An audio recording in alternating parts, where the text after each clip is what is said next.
조석으로는 이제 제법 가을의 맛이 나는 그런 이제 9월입니다. 여름 새벽에 그 보면 바람이 좀 차갑고, 그리고 이른 나뭇잎이 낙엽이 돼서 바닥에 이렇게 떨어져 있는 것을 이제 보게 되는데, 이럴 때는 누군가와 같이 그저 인생의 여행을 하고 싶다, 아마 그런 생각을, 그런 마음의 생각을 갖고 계신 분들도 계실 줄 압니다. 그럼 성경에는 아주 꿈 같은 그 이야기들이 참 많이 기록이 되어 있어요. 오늘 우리가 읽은 그 히브리서의 에녹이란 사람에 관한 이야기도 그 중에 하나입니다. 한 성도가 하나님과 함께 인생의 길을 어떻게 하나님과 동행을 했느냐, 이 얘기를 하고 있거든요. 근데 창세기의 이 에녹에 관한 말씀을 보면은 그가 하나님과 동행한 기간이 3년도 아니고 30년도 아니고 300년이라고 이렇게 얘기를 하고 있어요. 그 어떤 사람이 아니 이렇게 사는 것이 가능해? 이렇게 이제 그 질문을 이제 하곤 하는데, 창조 과학자들이 그것을 얘기하기를 이 시대의 지구는 그 노아 홍수 이전에 이때는 물주머니 같은 것이 둘러져 있어서 지구에 지금과는 전혀 다른 생태계였다. 그래서 충분히 인간이 그만큼 장수할 수 있었다, 그 얘기를 해요. 근데 또 어떤 사람들은 아니 사람이 죽지 않고 천국 간다고, 그런 의미를 품기도 합니다. 근데 여러분, 성경은 주님이 오늘 이 순간에 다시 오시면 주님을 영접한 우리는 어떻게 한다고 그랬습니까? 죽지 않고 천국에 올라간다 말씀하셨거든요. 그러니까 에녹의 사건은 앞으로 우리에게 일어날 사건에 대한 하나의 그림자로 우리가 이제 볼 수 있어요. 여러분, 창세기 에녹의 사건을 본문 히브리서는 이렇게 설명하고 있는 겁니다. 5절 말씀 우리 한번 볼까요? 히브리서 11장 5절 우리 한번 읽어보십시다. 믿음으로 에녹은 죽음을 보지 않고 옮겨졌으니 하나님이 그를 옮기심으로 다시 보이지 아니하였느니라. 그는 옮겨지기 전에 하나님을 기쁘시게 하는 자라는 증거를 받았느니라. 여기에 강조하는 게 있거든요. 중요한 것은 300년이 아니에요. 또 에녹이 죽지 않고 또 들려 올라갔다고 하는 것도 이게 중요한 게 아니에요. 오늘 중요하게 얘기하는 것이 뭐냐면 그가 옮겨지기 전에 이 땅에서 하나님하고 동행을 하면서 하나님을 기쁘시게 하는 자라고 하는 증거를 남겼다는 거예요. 여러분, 그렇다면 저도 여러분도 하나님이 우리를 부르시기 전에 이 땅에서 하나님과 동행을 하면서 하나님을 기쁘시게 하는 자라는 그런 축복을 경험하는 것, 여러분, 이것이 우리가 신앙의 생활을 하는 그 맛이라고 할 수 있지 않겠어요? 교회 나오는 것 신앙의 생활이 아니거든요. 우리가 이런 말, 야, 내가 이 맛을 알아? 뭐 이런 표현들을 가끔 하는 게 있지 않습니까? 그 여러분 정말 예수 믿는 말 아세요? 예수 믿는 이 맛, 우리가 야, 이게 예수 믿는 거지. 여러분 이런 생각들, 이런 표현들을 합니까? 이게 꿈 같은 얘기일까요? 신앙 생활에는 맛이 있어요. 그걸 우리가 행복이라는 말로 표현하잖아요. 우리가 하나님과 동행을 하면서 행복을 맛보려면 그 근거가 어디 있냐면 믿음으로 살아야 된다는 거예요. 근데 이 믿음이라고 하는 것은 바로 뭐냐면 하나님께서 우리에게 나타내 보이신, 계시하신 말씀에서 시작이 됩니다. 그게 성경이에요. 그래서 성경이 믿음은 들음에서 나고 들음은 하나님의 말씀으로 말미암는다, 이렇게 얘기하거든요. 그러니까 유다서에 보면은 살고 죽는 생사의 문제를 놓고 하나님께서 에녹에게 말씀을 하십니다. 여러분, 유다서 1장 14절 15절 말씀 한번 우리 읽어보겠습니다. 같이 읽죠.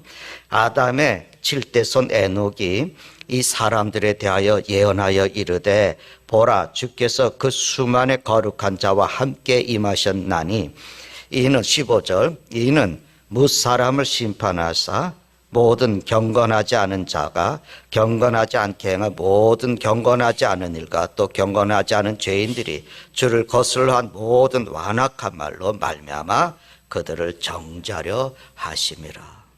그러니까 이 14절의 말씀을 한번 보세요. 여기에 보면은 사람들에게 예언하여 이르되, 에녹이 그 예언자였어요. 그래서 그는 하나님으로부터 말씀을 받았어요. 그리고 하나님께 받은 말씀을 사람들에게 전달했습니다. 하나님의 말씀을 선포했습니다. 그 내용이 뭐냐면 보라 주께서 수만의 거룩한 자와 함께 임하셨으니 무사람들을 심판하실 것이다 이 얘기예요. 하나님이 오셔서 사람들을 심판할 거라는 거죠. 근데 뭘 심판하십니까? 두 가지를 심판하신다는 거예요. 하나는 뭐였습니까? 경건하지 않은 일들. 경건하지 않은 사람들이 행하는 모든 경건치 않은 일들을 심판하실 것이고, 경건하지 않은 사람들이 주를 거슬려서 한 완악한 말을 심판하실 것이라. 이 말씀을 한 거예요. 그러니까 에녹 시대 사람들은 하나님 앞에서 경건하지 않았어요. 그들이 하는 일이 경건할 수가 없잖아요. 그들의 말조차도 완악했다는 겁니다. 이것이 에녹이 살고 있던 시대의 인생들의 죄악의 모습을 표현한 겁니다. 사람들은 마음속에 가득한 것으로 입으로 말하지 않습니까? 그래서 말은 그 사람의 인격이라고 해도 다르지 않잖아요. 하나님은 에녹에게 그런 세상을 심판하시겠다. 그래서 이제 세상을 향한 메시지를 주셨어요. 그래서 에녹이 하나님께서 주신 말씀을 듣고, 그리고 그 말씀이 그대로 이루어질 것을 믿은 거예요. 그래서 사람들에게 하나님이 심판하십니다라고 하는 것을 증거했습니다. 그러니까 이게 믿음이에요. 여러분, 오늘 우리가 살아가고 있는 사람들이 심각한 도덕 속에 빠져서 살고 있잖아요. 그 이유가 뭐겠습니까? 그거는 하나님의 심판을 믿지 않기 때문이라는 거예요. 이건 라인홀드 리버라고 하는 현대신학자 그 말을 했어요. 우리 다 알잖아요. 하나님의 심판을 믿지 않으니까 자기 생각이 옳은 대로 살아가는 거예요. 그러니까 오늘만 그랬습니까? 소돔과 고모라서. 그건 타락의 대명사 아니겠어요? 그들은 죄악의 깊은 연못 속에서 허우적거리면서 살면서 하나님의 심판에 대해서는 생각도 해본 적이 없어요. 심지어 롯의 딸들과 정원한 사회들조차도 그 장인이 오늘 밤 하나님의 심판하신대. 이 성을 심판하시니까 우리 함께 피하자. 그렇게 요청을 하고 알려줬지만 안타깝게도 애타는 마음으로 전했지만 모두가 뭐라 그랬습니까? 농담으로 여겼다. 그 인간의 비극이 여기에 있는 거예요. 심판이 다가왔는데도 불구하고 그 심판을 의식하지 못한 겁니다. 여러분, 요즘에 그 지구촌의 재난이 심상치 않지 않습니까?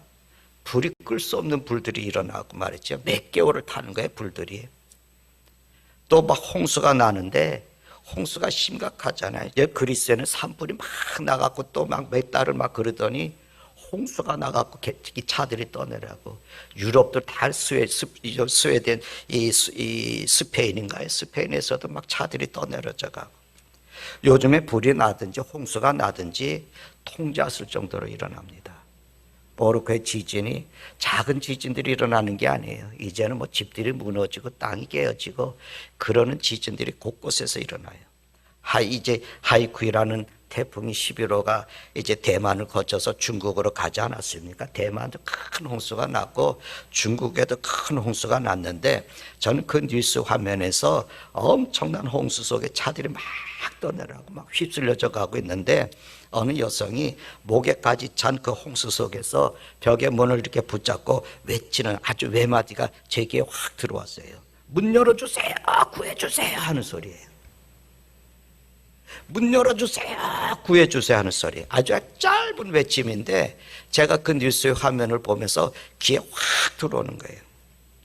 아마 그날 기상 뉴스에서 오늘 비가 많이 오고 홍수가 예고되니까 밖에 나가지 말라는 뉴스가 아마 나지 않았겠습니까? 밖에 나가면 생명이 위험하니까 나가지 마시고 안전한 곳에 머물든지 피하 계십시오. 낮은 곳에 있는 사람들은 높은 곳에 안전한 곳에 피하세요. 아마 그런 메시지를 나갔겠죠. 근데 그 메시지를 듣고 받아들여서 그날에 나가지 않았다면, 사람들이 그 위험을 피하기 위해서 만만의 준비를 하고 있었다면 자기들의 생명들을 건졌겠죠. 메시지를 받아들이고 거기에 따른 행동을 하는 것, 이것이 뭐냐면 믿음입니다. 오늘 하나님께서 우리에게 하나님의 심판이 임하심을 안다면 우리는 어떻게 하겠어요? 만약에 우리가 천국 문 앞에서 문 열어주세요, 구원해 주세요라고 그렇게 하게 된다면 어떻게 되겠습니까? 하나님께서 기회를 한 번 더 주셔가지고 사람들이 자기의 삶을 하나님 앞에 다 내려놓고 이제 나는 새롭게 살겠다 결단하면서 행동에 들어가겠죠. 근데 인생에는 그게 한 번밖에 없다는 거예요. 인생은 연습이 없거든요. 하나님이 내게 기회를 다시 주시면 우리 삶은 상상 없이 못할 정도로 새롭게 바뀔 겁니다. 어느 날 하나님이 에녹을 부르셨어요. 에녹아, 예 하나님, 세상이 참 악해졌구나. 네, 그런 것 같습니다. 내가 이 세상을 심판하겠다. 그래서 이 세상의 심판이 임박한 것을 내게 알려주마. 그 에녹이 아들을 낳았어요. 그 아들의 이름을 무드셀라라고 지었습니다. 무드셀라의 그 무트라고 하는 말은 창이란 말이고 셀라라고 하는 창을 던진다는 말이에요.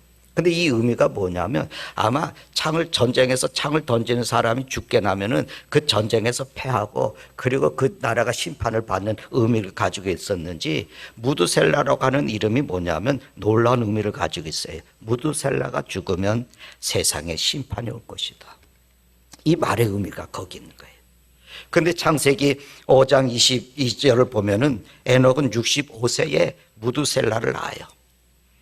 그리고 무드셀라를 낳은 후에 300년을 하나님과 동행하면서 자녀를 낳았다 그럽니다. 근데 이 시기를 한번 주목해 보세요. 이 말씀이 좀 여러분 마음에 안 닿습니까? 무드셀라를 에녹이 낳기 전에는 에녹이 하나님과 동행했습니다라고 하는 말이 없거든요. 무드셀라를 낳은 후에 300년을 하나님과 동행했다 그래요. 이 말씀을 가만히 보니까 세상을 향해서 하나님께서 심각하게 내가 세상을 심판할 거야 라고 하는 말씀을 에녹에게 하셨는데 에녹이 그 말씀을 받은 후에 그 말씀을 믿고 자기 일상의 삶 속에서 약속의 증표로 주신 무드셀라 그 아들을 늘 보면서 하나님과 동행하는 삶을 살았다. 이렇게 얘기할 수 있어요. 무드셀라라는 말이 뭐라고요? 하나님이 세상을 심판하신다고. 우리가 하나님 앞에 다 심판받을 거라고. 그러니까 에녹이 이 심판의 말씀에 부딪히게 되자 즉시 자신이 지금까지 살아왔던 삶을 새롭게 해서 하나님과 바른 교제의 삶을 살기를 시작했다는 겁니다. 사실 하나님의 심판이 있음을 우리가 깨닫게 된다면은 우리 신앙의 생활에는 굉장한 변화들이 일어날 거예요. 근데 이 무드셀라가 죽으면 세상이 심판한다고 했는데 과연 하나님이 그렇게 하셨습니까? 여러분 창세기 5장에 25절에 있는 말씀에 보면은 이런 말씀을 해요. 무드셀라가 187세에 라멕을 낳았다고. 그리고 그 아들 라멕은 182세 때 노아를 낳았다고 얘기해요. 노아는 여러분 많이 아시잖아요. 그 노아의 할아버지가 무드셀라예요. 노아는 무드셀라의 손자입니다. 그 노아가 태어날 때 무드셀라의 나이가 몇이었을까요? 그 이제 라멕을 이제 그 낳았을 때 나이하고 라멕이 이제 노아를 낳았을 때 나이를 합하면 우리가 알 수 있잖아요. 그 더하면은 369세예요. 근데 창세기 7장에 있는 말씀 11절과 12절의 말씀 우리 한번 읽어 보십시다. 같이 읽겠습니다. 노아가 600세 되던 해 곧 둘째 달 곧 그 달 11의 날이라 그날에 큰 기쁨의 샘들이 터지며 하늘의 창문들이 열려 12절 40주야를 비가 땅에 쏟아. 아멘. 여러분 이 노아 홍수 사건의 이야기거든요. 홍수가 언제냐면 노아가 600세 되던 해에 홍수가 임했다는 거예요. 그러면은 여러분 무드셀라의 나이가 몇 살입니까? 369세에 600세를 더하니까 969세거든요. 무드셀라는 969세에 죽었어요. 여러분 무드셀라 인생의 마지막 해 그때에 지구상에 노아의 홍수가 일어났다는 거예요. 무드셀라가 죽자마자 하나님의 홍수 심판이 세상에 임한 겁니다. 하나님께서 에녹에게 말씀하신 것이 그대로 이루어진 거예요. 하나님은 시건치 않으셔요. 하나님이 에녹에게 거의 1000년 전에 세상을 심판하시겠다는 메시지를 주셨거든요. 근데 에녹이 그 메시지를 받았어요. 그리고 에녹은 그 메시지를 하나님의 말씀을 믿고 심판의 메시지를 세상 사람들에게 전하셨다는 거예요. 그런 그 심판을 대비하면서 그는 삶을 살았어요. 주님도 내가 다시 와서 세상을 심판하시겠다 그랬잖아요. 그럼 여러분 그 말씀을 여러분 믿으시면 에녹처럼 살아요. 에녹처럼 전하세요. 세상은 심판받을 것이고 그리스도 안에만 구원이 있다고.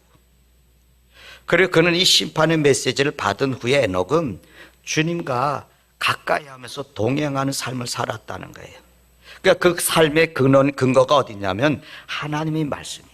심판하시겠다는 하나님의 말씀을 그대로 믿었다는 거예요. 그러나 당시에는 부도덕이고 아주 부조리하고 부패가 성행하던 그런 때이기 때문에 많은 사람들이 하나님이 심판하신다고 이런 메시지를 전해 듣긴 했지만 그 말씀을 받아들이질 않았어요. 그들은 그냥 메시지를 듣고는 그들의 삶을 새롭게 했다면 그 심판에 이르지 않았지 않겠습니까? 그런데 심판의 징조가 전혀 보이지 않으니까 그들은 심판이라는 것을 믿질 않았어요. 그럼에도 불구하고 에녹은 하나님의 말씀을 믿었다. 그러니까 오늘도 마찬가지입니다. 에녹의 사건이 예수 그리스도 재림 직전에 일어나는 사건이라고 신학자들이 많이 얘기를 해요. 그래서 이 세상의 부조리와 부도덕이 팽창하고 있는 이때 하나님의 심판이 눈에 보인다. 여러분, 하나님의 말씀은 주께서 오시겠다고 선언하지 않습니까? 데살로니가전서 4장 그 16절과 17절의 말씀은 주께서 호령과 천사장의 소리와 하나님의 나팔로 친히 하늘로부터 강림하신다고. 여러분, 그 말씀을 해요. 그리고 14절, 이 4장 17절에 있는 말씀에 보니까 그 위에 우리 살아남은 자들도 그들과 함께 구름 속으로 끌려올려 공중에서 주를 영접한다고.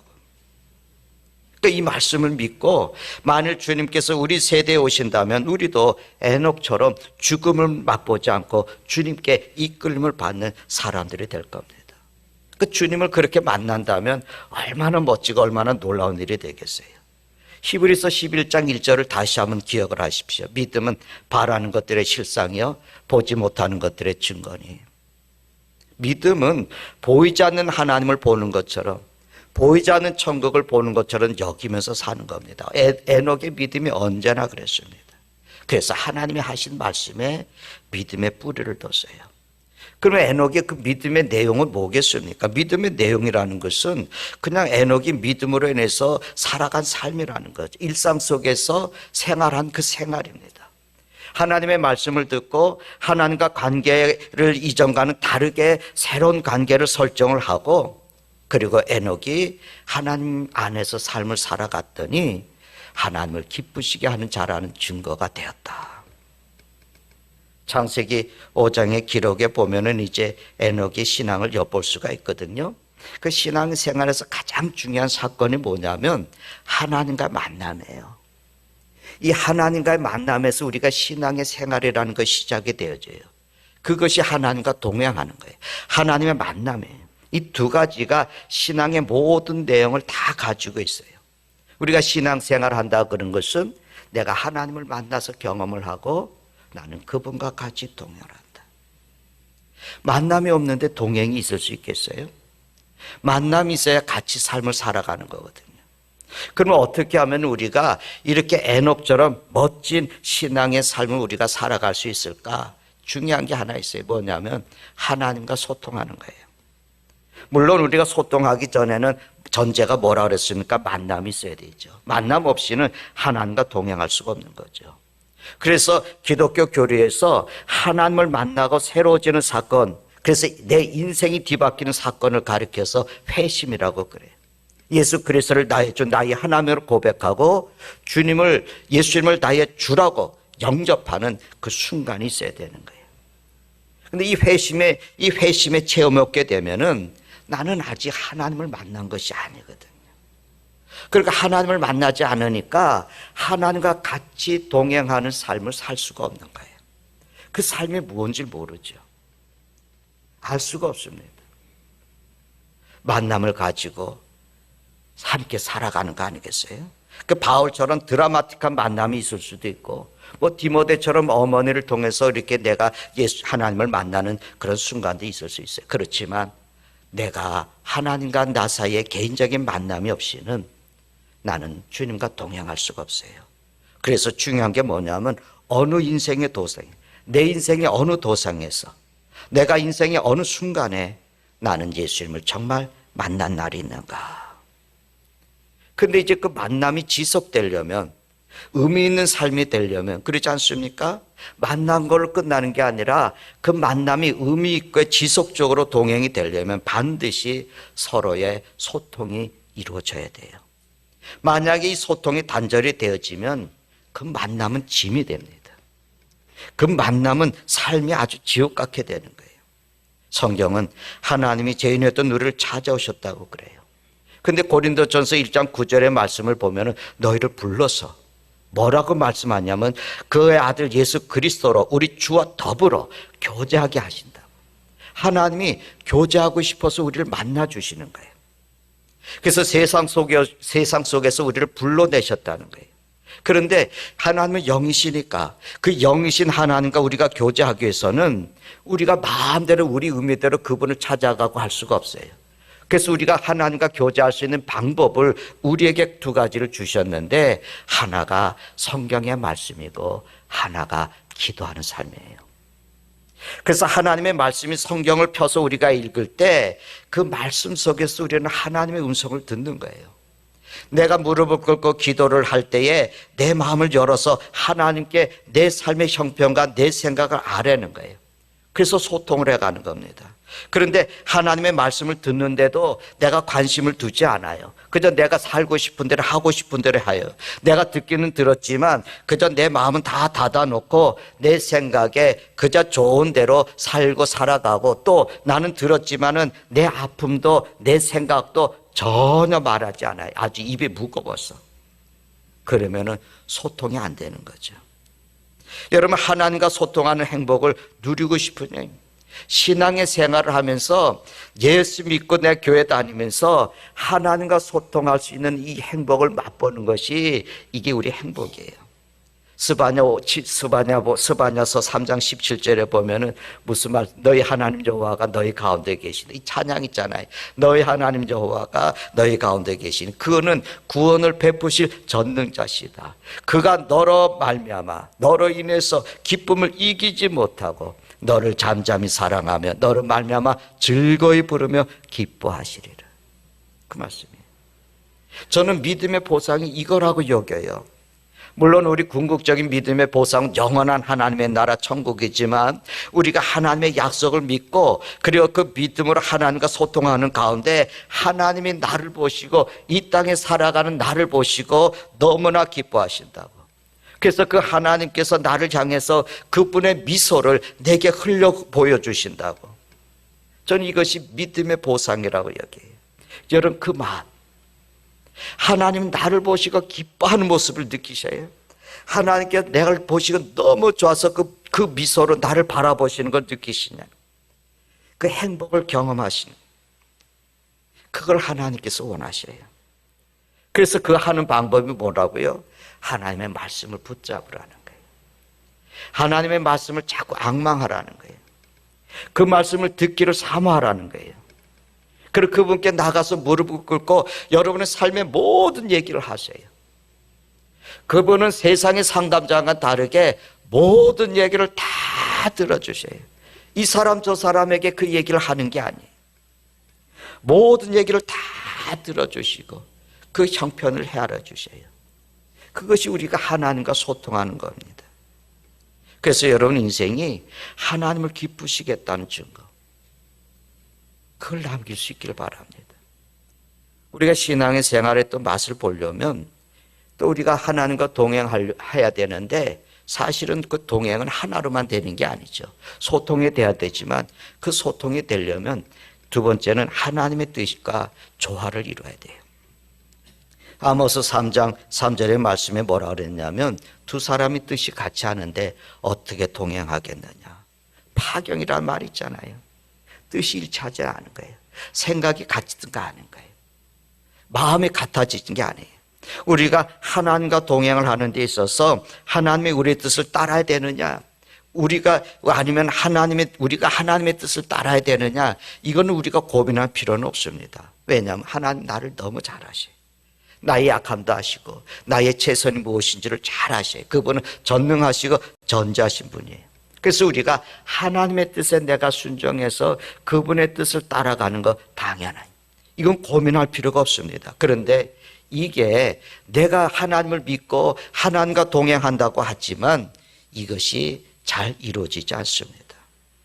그래서 하나님과 동행하면서도 하나님의 뜻을 따르기보다는 여전히 내가 고집을 세우면서 내 생각과 내 판단이 내 삶을 결정하는 중요한 요소가 되는 거죠. 그러지 않습니까?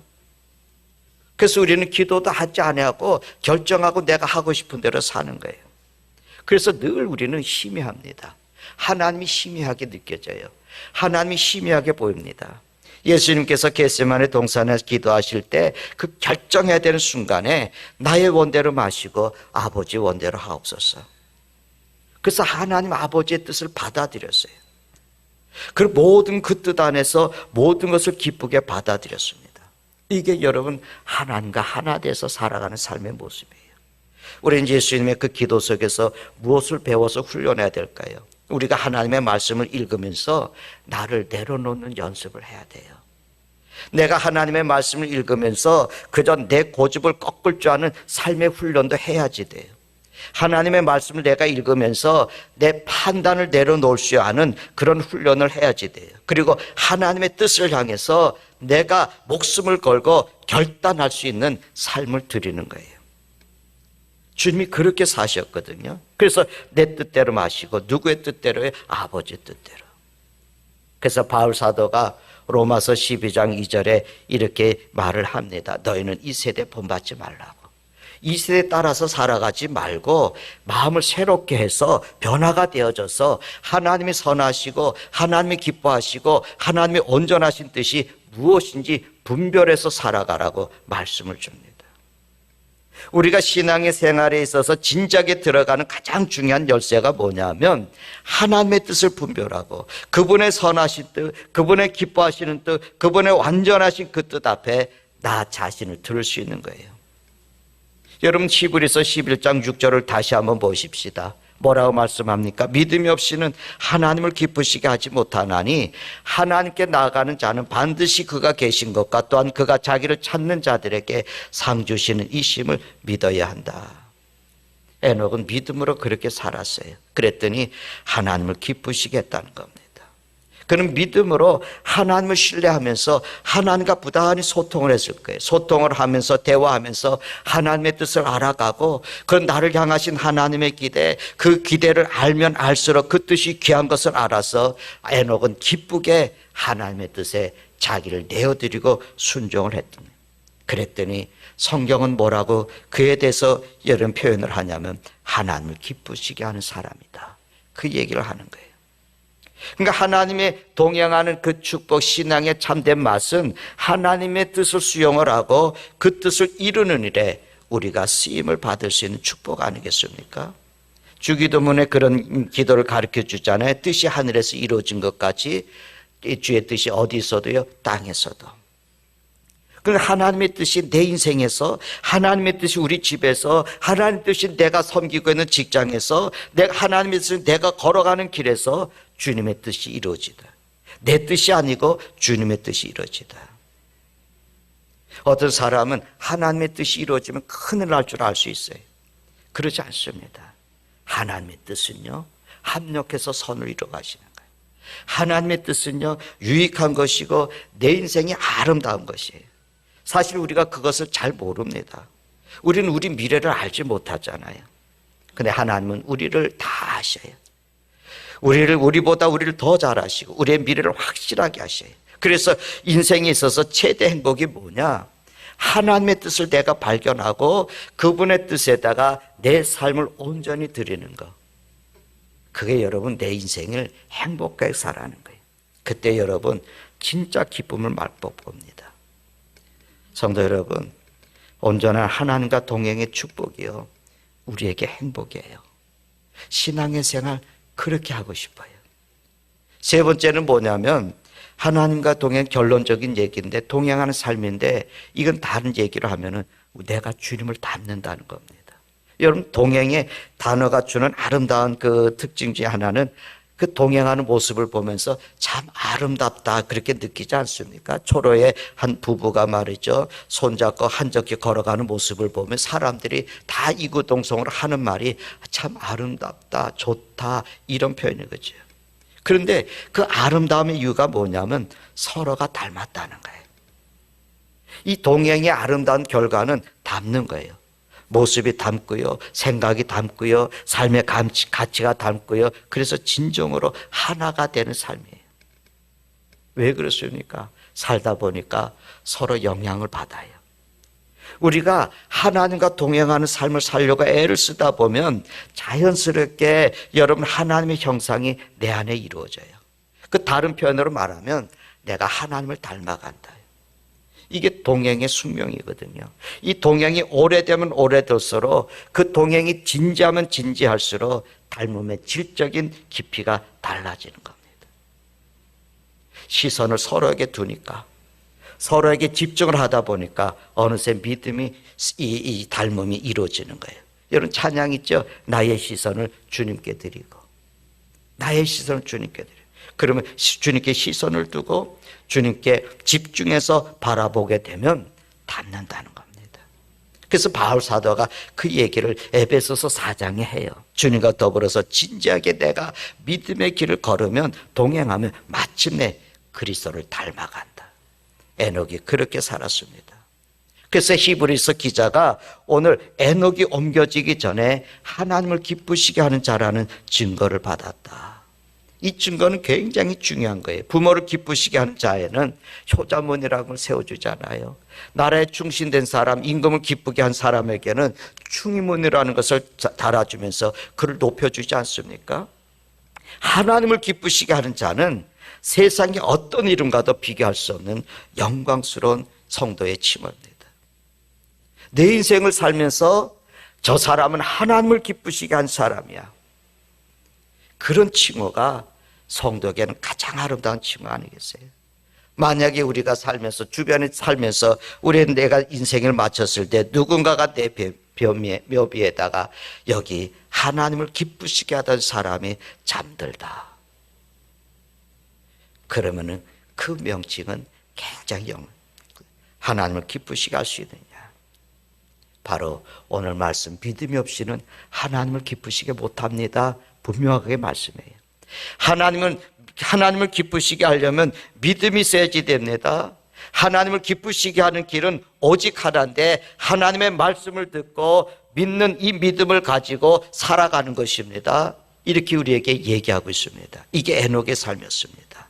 그는 하나님의 심판을 믿고 살았어요. 그는 주님을 기쁘시게 하는 아름다운 흔적을 남기는 인생이 그래서 가능했습니다. 어느 날 주님께서는 에녹을 향해서 그런 말을 하신 거 아니겠습니까? 야, 이제 그만하고 이제 오늘 영원한 집으로 가자. 이게 여러분 성도의 인생입니다. 이게 우리의 인생입니다. 누구도 이것을 막을 게 없죠. 우리가 그리스도인으로 하나님과 동행하는 삶, 주님이 기뻐하시는 삶, 내 인생 걸어가는 길 어떻게 사십니까? 우리 한번 돌아보십시다. 내 인생의 삶이 가치 있을까요? 지금까지 살아온 삶이 멋있었습니까? 우리가 벼슬 하는 얘기를 하는 게 아니에요.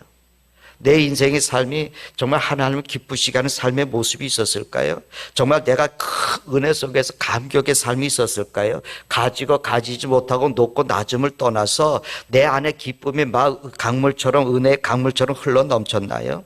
하나님의 말씀을 들은데도 감동도 없고 내게 기도가 말라버리고 찬양도 식어버리지 않았나요? 예배 드리러 오는 것이 너무나도 부담되지 않았나요? 여러분, 하나님과 소통하는 삶이 끊어진 거 아닙니까? 우리 이 가을에 색다른 인생 한번 여행하지 않겠어요? 믿음으로 사는 거, 믿음으로 살아가는 거. 그걸 여러분 이제 우리 새벽 기도, 별 새벽 기도가 있는데 그것도 기회로 삼아 보세요. 몸이 피곤하겠죠. 성경의 말씀을 읽고 하루를 하나님의 음성을 듣고 그냥 내가 그날 하루를 찬양하면서 무릎을 꿇고 그 기도의 자리에서 내가 하나님께 아랠 얘기를 다 하고 벌떡 일어나서 내 인생의 주의 뜻을 이루는 믿음의 여행 여러분 해보지 않으시겠어요?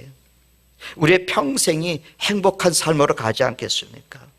육체가 피곤하거든요. 그런데 우리는 육체의 피곤을 먼저 생각하거든요. 하나님의 뜻을 생각하고 하나님과 동행하는 생각보다는 내 육체의 피곤이 먼저 생각돼서 그 일을 못하거든요. 내 육체의 분주함이 먼저였거든요. 하나님의 말씀을 생각하고 하나님의 뜻을 따라서 그분의 뜻이 무엇인지를 내가 생각하면서 살려고 하는 생각보다는 오늘 내가 분주한 일들이 많은 것이 생각이 먼저 되지 않습니까?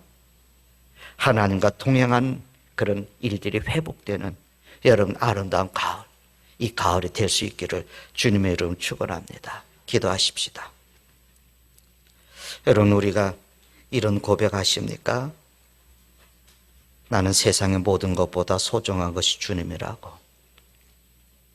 이런 고백들 하십니까? 우리는 찬양으로 이런 고백합니다.